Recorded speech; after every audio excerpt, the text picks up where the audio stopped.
everyone, it's Sarah and welcome to my crochet channel.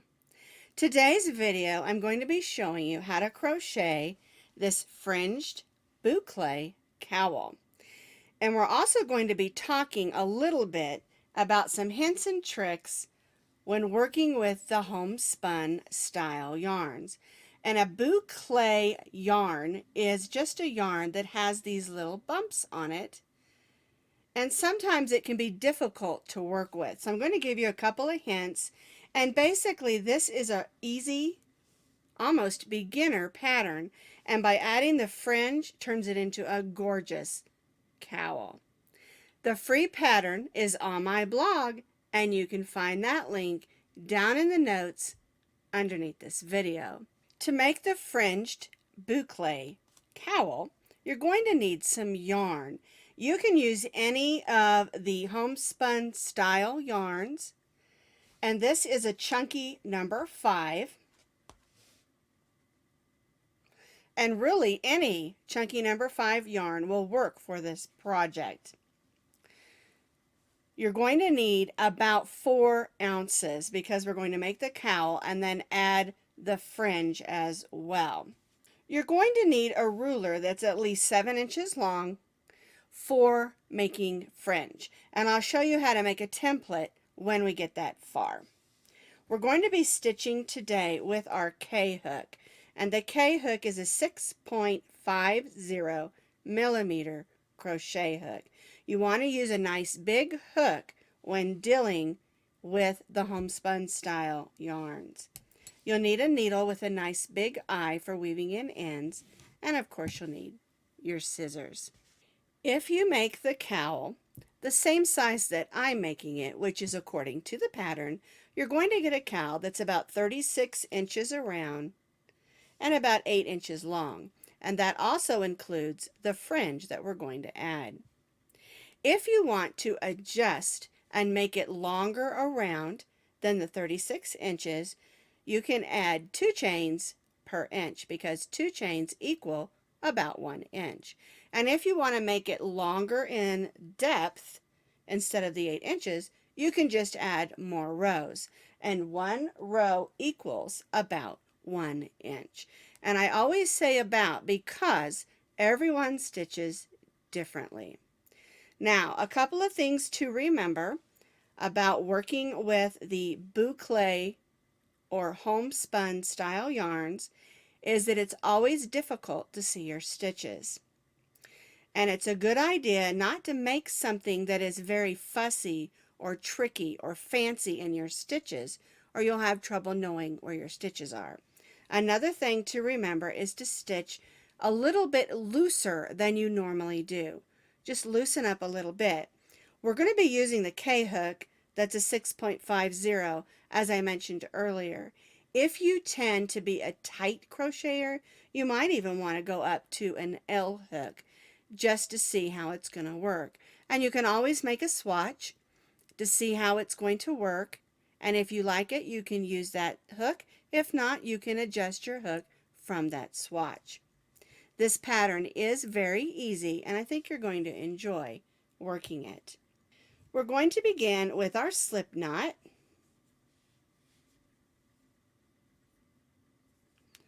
And we're going to chain 100 chains. I'm going to begin with just 10.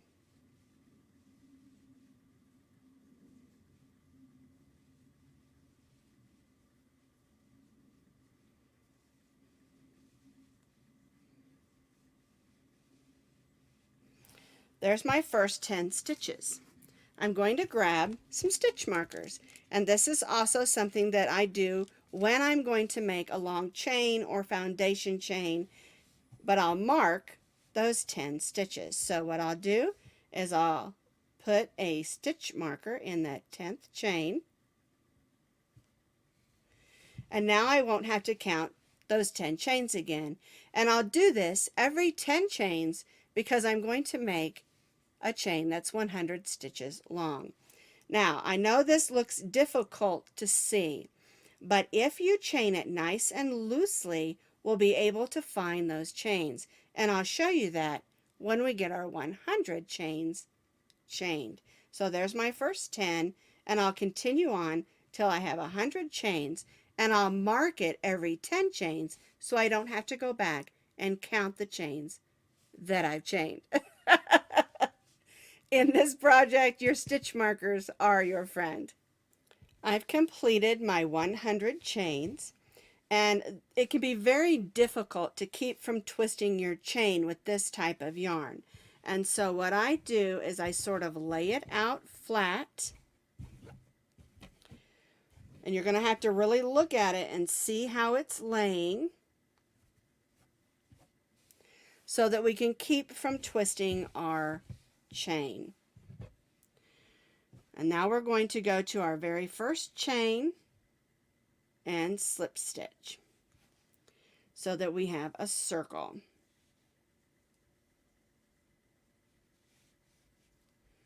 And then we're going to chain 4.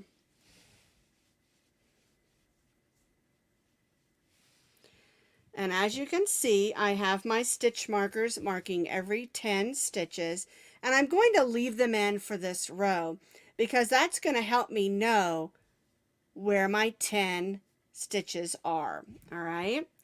If they're in your way, you can go ahead and take them out. And so what we're going to do, the chain 4 counts as a double crochet chain 1. And the best way to find your chains is to use your fingers and find where those bumps along the top are. All right, so we're going to skip this next stitch and double crochet in the next chain. So yarn over, go in the chain, pull up a loop, yarn over, go through the first 2, yarn over and go through the second 2, and chain 1. We're going to skip this next chain and chain in the next. And see how I'm filling that with my fingers so that I can find where to put my stitches. And so what we'll be doing for row 2 is we're going to double crochet, chain 1, skip 1, double crochet, chain 1, we'll skip this next stitch and double crochet in the next. Once you get past row 2, the rest of the cowl is a piece of cake because we'll be coming in and stitching in the same stitch as our double crochet stitches. All right, so let me move my yarn a little bit there. We're going to keep moving around. Here's the next stitch. Here's the next one. I've chained 1, double crochet in the next stitch, chain 1, skip the next, and double crochet in the next stitch. And again, make sure you're stitching just a little bit looser. All right, so here's my double crochet, chain 1, we'll skip the next one, and double crochet in the next stitch. All right, now since I'm here with my stitch marker, I'm going to go ahead and pull that out because we won't need it anymore after this row. Let's do a few more just to make sure you can see and understand what I'm doing. We're going to chain 1, we're going to skip the next stitch, and double crochet in the next stitch.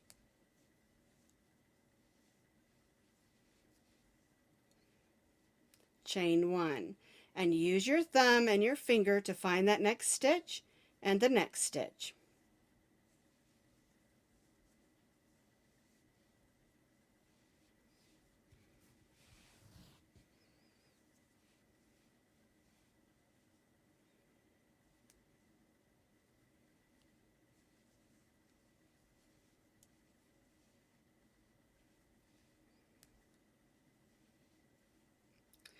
One other thing that I want to mention, and that is that occasionally the string that's wound around the boucle yarn sometimes comes loose a little bit and might become a little bit splitty. Just keep it together. If you see that, hold them together and keep right on going.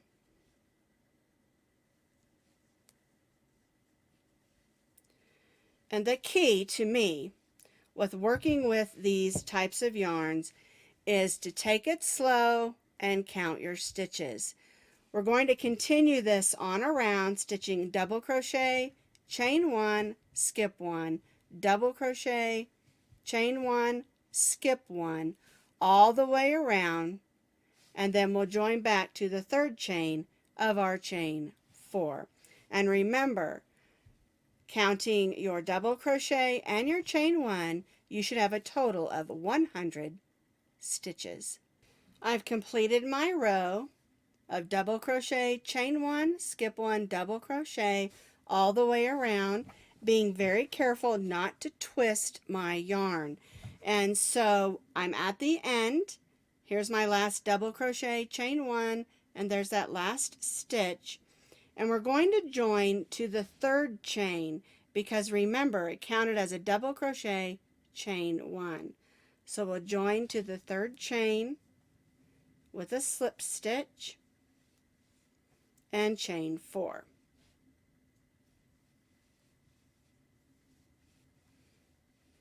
And again, the chain 4 counts as a double crochet, chain 1. And so what we're going to do for row 3 is we're pretty much just going to repeat what we did on row 2. The only difference is we're going to make our double crochets on the top of our double crochets. So we'll double crochet on the double crochet or in the double crochet, chain 1, double crochet in the double crochet, chain 1. See, I told you, if you get past row 2, it's a piece of cake.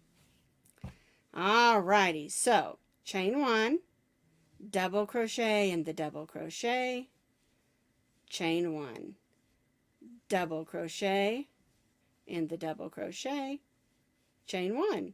And we'll do this all the way around. And our stitch count will remain the same.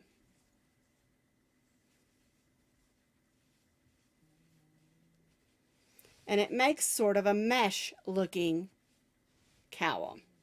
So we'll continue working all the way around, stitching double crochet in the double crochet, chain 1, double crochet in the double crochet, chain 1. And the main thing to remember is not to stitch too tightly. Keep your stitches just a little bit loose. And this is mostly on this row because we stitched row 2 a little bit loose. We stitched row 1 a little bit loose. And if we were to tighten up on row 3, it wouldn't look uniform or even. So try to keep that tension the same for row 3. Stitching double crochet in the double crochet, chain 1, and repeat all the way around, and we'll join back to the third chain of our chain 4. I've completed this third row of double crochet, chain 1, double crochet in the double crochets. We're going to join to the third chain of that 4 chains that we began with a slip stitch and chain 4. And what we're going to be doing is we're going to repeat what we just did for row 3 for 4 more rows. Double crochet in the double crochet, chain 1, double crochet in the double crochet, chain 1, repeat all the way around, and join to the third chain of the beginning chain 4 and repeat. So we'll be repeating what we did on this row here, which is our row 3, for 4 more rows. So I completed those 4 additional rows, and just so that you understand, it's going to look like you have 6 rows. 1, 2, 3, 4, 5, 6. Because the way I wrote this pattern is the first row, which is just the chain, is row 1. And then row 2, 3, 4, 5, 6, and 7. I don't normally write my patterns this way, but because of the nature of this yarn, I felt that that worked better for this pattern. So you're going to look like you have 6 rows, even though we're counting the first row, which is our chain row, as row 1. All right, so basically you have 7 rows, and I just wanted to explain that. And this is the way that it should look. It looks like mesh, and it's so soft and beautiful. All right, let me pull this out. Once you've done your last double crochet chain 1, go ahead and join with a slip stitch, and then we're going to cut our yarn. Now, if you want to make your cowl longer, you can continue to repeat these rows until it's the length that you want. But also keep in mind, we're going to add some fringe.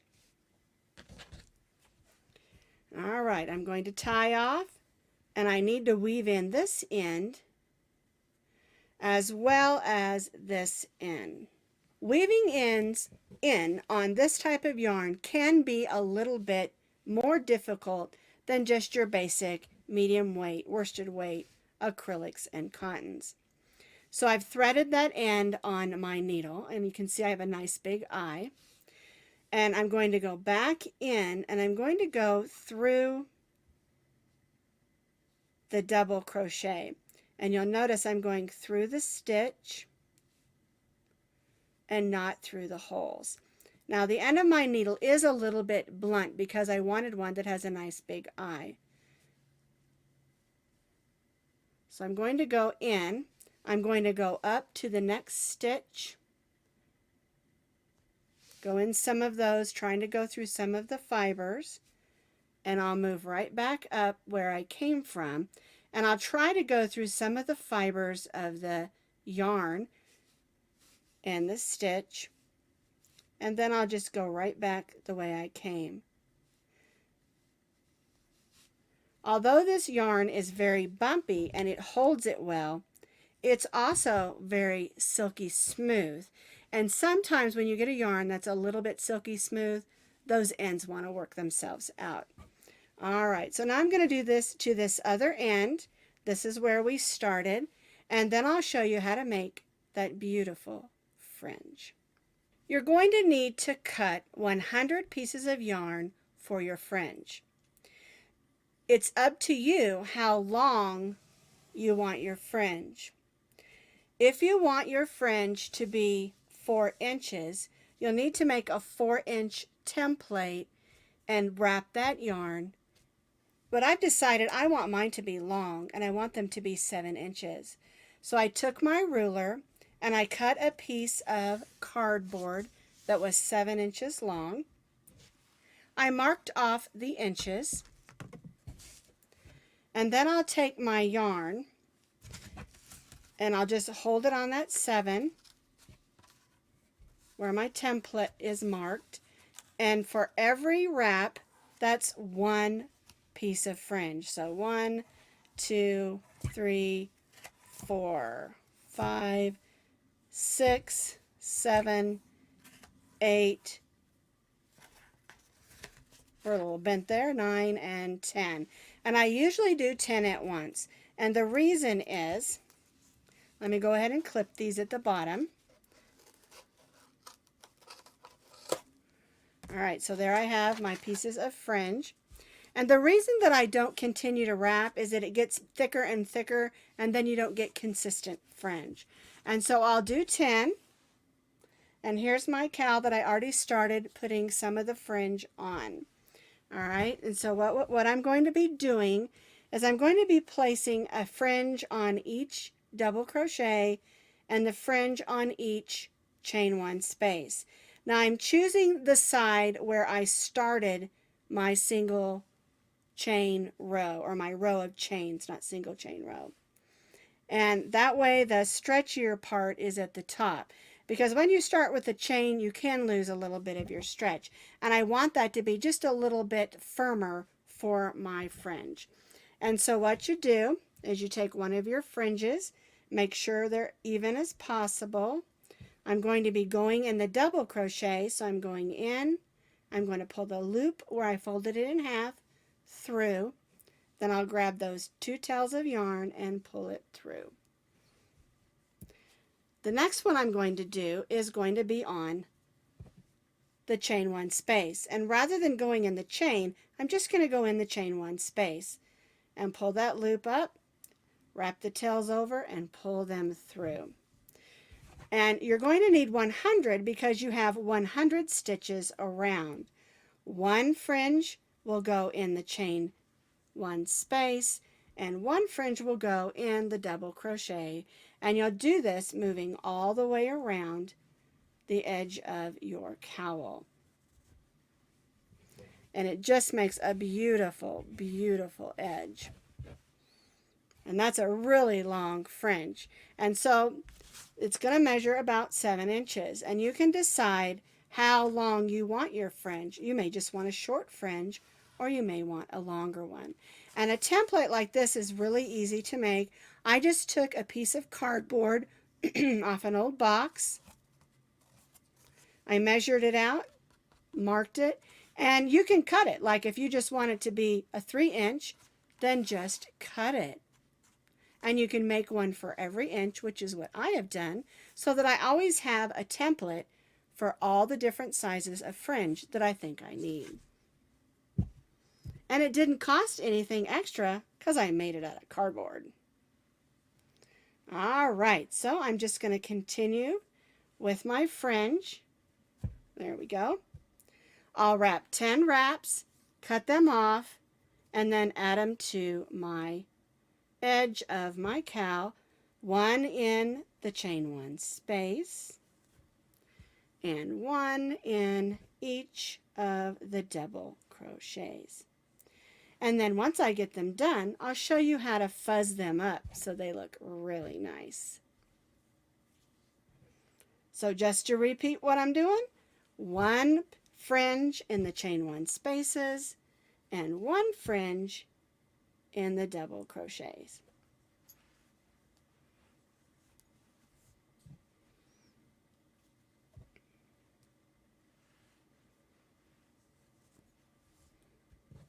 Well, that's that 10, and now I need to cut some more. I've got all my fringe attached. And the next thing I do is I sort of look through and see if there's any that are like way off. Like maybe this one, I'll just clip that. There's a couple over here that are just way off. I don't mind if it's not perfect. You might have 1 or 2 that's just a wee bit longer. But I don't mind if it's not perfect, but of course you can trim it however that you want to. All right, and then the very, very last thing I do is I just take my needle and I just sort of run it down some of them. And I don't do it all the way from the top. I just do it, you know, a couple inches because I want to fuzz it out a little bit. You can take some sort of a brush if you want to and fuzz it out, but I like it a little bit fuzzy on the ends, and so I just take a few minutes and just not fudge, although fudge does sound good right now. And we'll just fuzz those out a little bit, and I like that. I like them to be a little bit random, not perfectly even, and a little bit fuzzed out. And if you get to this point and you think, oh my goodness, this fringe is just too long, trim it. Take your ruler, measure it out, put it out flat, and just trim it. I like it long. I think it looks beautiful. And this yarn is absolutely gorgeous also. I believe it's called Waterfall. Now, go in your yarn stash, pull out some of those homespun boucle yarns that you don't want to work with, and make some of these because they make great gifts.